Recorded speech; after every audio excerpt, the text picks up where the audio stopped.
Hello there YouTube, StrikeMaster381 here. Just so you know, originally I was going to do a card opening for all my Pokemon fans, but then a couple of events came up that I believe I must talk about, and I'm going to talk about each of them. It's only like 2, but they're major, and I'm going to talk about them in their own individual videos. And if you're wondering, I will still have the top 30 countdown for each video, since this will count for my daily video today. I will have number 29 in this video. And of course, you know, comment below if you know the name of the song or anything. You can hit me up on Twitter, Facebook. And just quickly, number 30 was by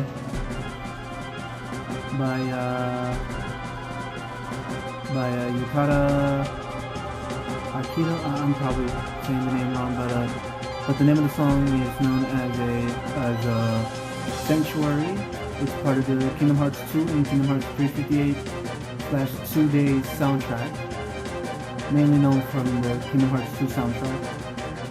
It's one of my favorite soundtracks from Kingdom Hearts.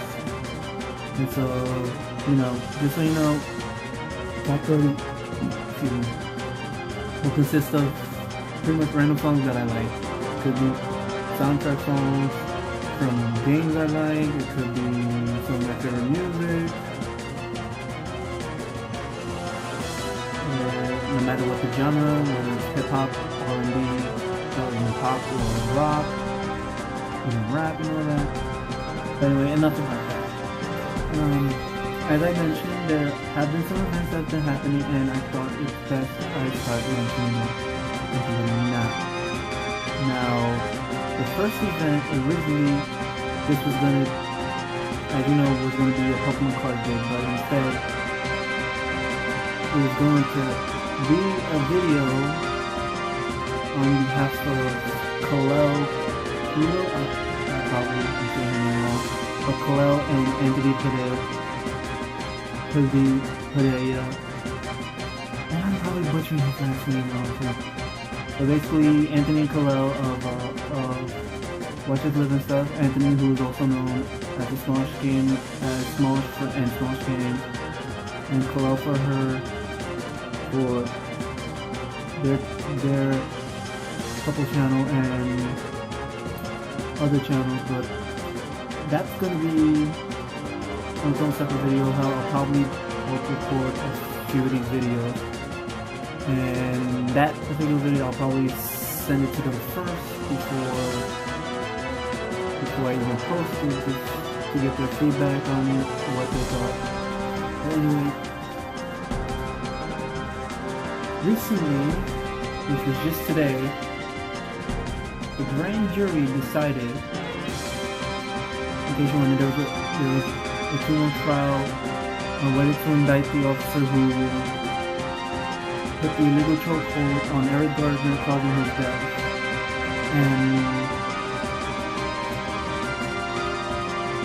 And the decision has prompted me to make this video, hopefully to calm some people down and maybe, you know, put some light into the situation. And most likely I will catch a lot of heat for this, especially anyone who is deeply upset with the verdict.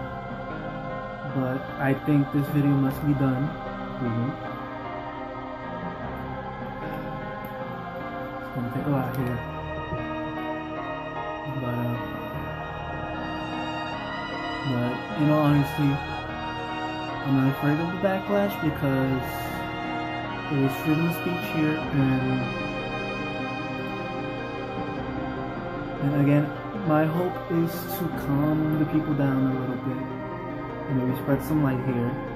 But of course, I'll probably have some backlash for any for anyone who deeply upset with the verdict, or even people who are satisfied with the verdict, which is not too many.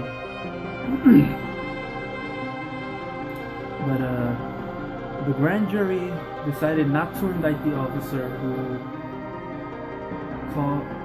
ended up choking Eric Gardner, which caused him to die. Now, we have to take this into account that because it wasn't just this Eric Gardner thing, there's also the case in Ferguson with Michael Brown being shot to death by the police officer, and the police officer ended up stepping down even though he was not indicted.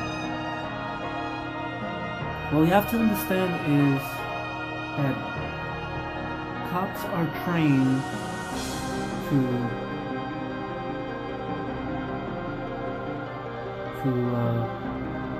cops are trained to,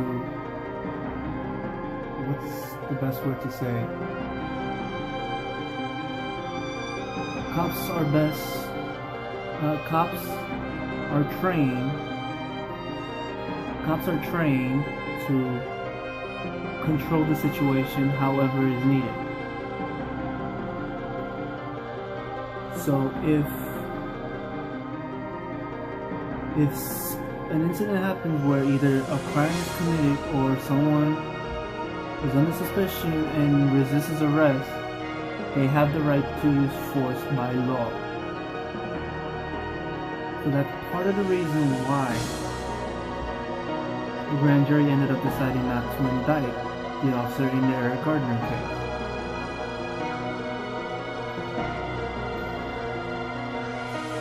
And the laws as of now state, and I think the grand jury was told this too, that if we're to send this to trial, there has to be indisputable evidence that the police officer meant to cause harm or meant to kill Eric Gardner, which was not the case.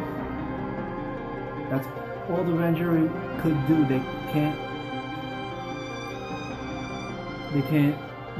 do any civil thing or anything like that. That was what they were told to do. So, in part, the grand jury did what they thought was right in this case.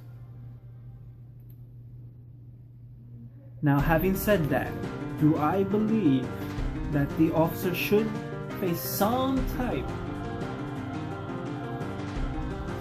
of repercussion for what even the police commissioner said was an illegal chokehold? Yes, he should be held accountable for in some way or another.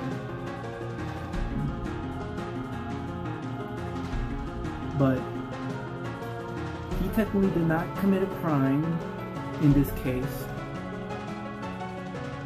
And I see on everyone else's side that it was an illegal chokehold. He died, he was yelling, he couldn't breathe. The officers did not get off of him, and the ambulance did not help him. The ambulance people did not do anything either. I get that. But let's take it this way. If it was the other way around, and it was a black cop doing it to a white cop with the illegal chokehold, I would not be surprised if people would praise the cops for doing their job, basically. And there'd be no protest whatsoever. So,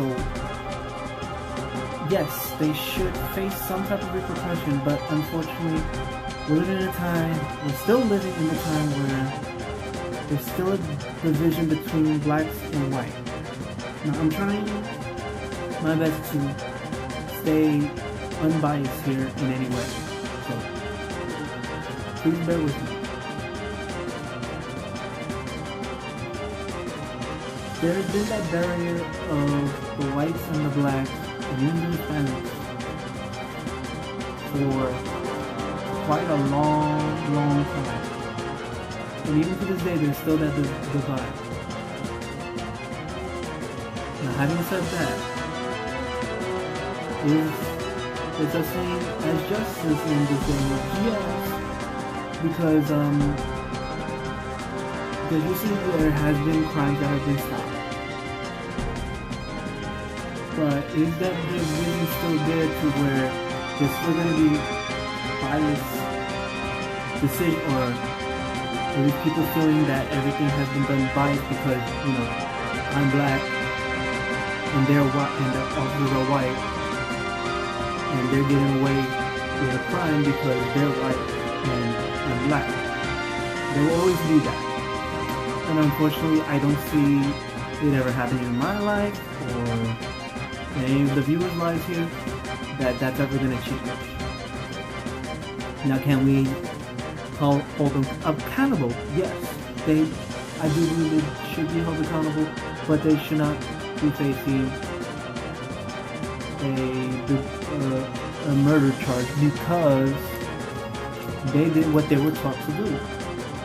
So yes, maybe there should be some reform in some way.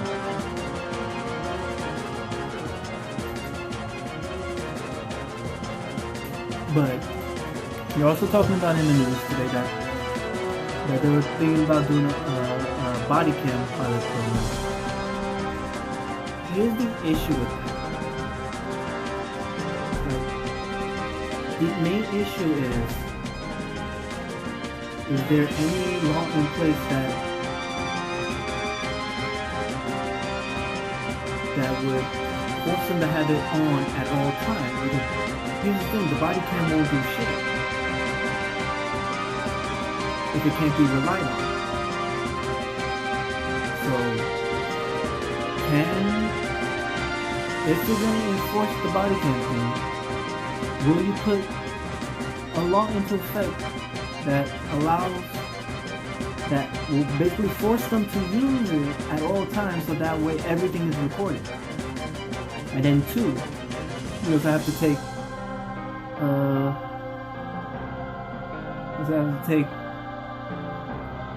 the person's rights into account too. Will you be violating their rights with the body cam?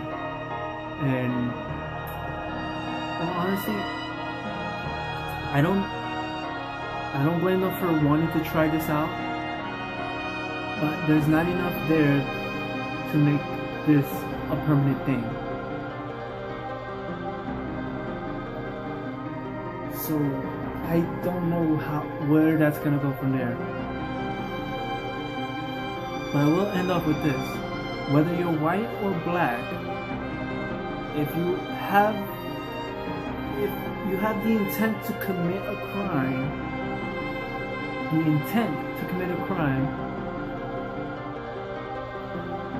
and you resist the police in any way, they're going to use force against you, no matter what. You have to remember, black or white, if you commit a crime, you have to pay the price. In some way or another. That's what the police are taught to do. That's what they've always been taught to do for years. Which is why they did not do anything wrong legally as far as their job. But yes, there does need to be some type of reform, but it's gonna take a long time, people.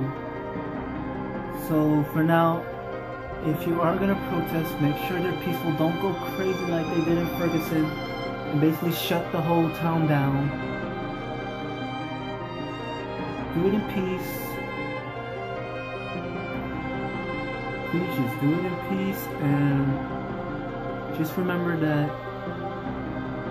the police are trying to do what they're taught to do, and that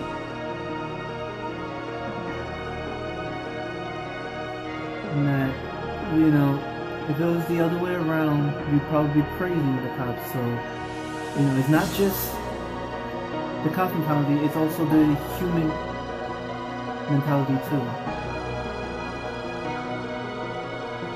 So yes, it's sad that it's not going to go to trial, but even if it did go to trial, they probably would have been found not guilty anyway. So You know, again, let's protest so that there can be some changes. I would say that. But make sure they stay peaceful and don't get out of hand. Okay? That's gonna do it for this video. I'm sorry if I blabbed on and if I kind of zoned out at some points in this video. It's very hard. It is kind of hard getting all my thoughts together, especially on the spot, since I pretty much don't write down my thoughts right away, and especially since I wanted to do this video quickly before, you know, I spaced out, and since I haven't been writing down things lately, I haven't been able to jot down all my thoughts down. But again, thank you for watching. Protest peacefully, people, please. I will see you next time.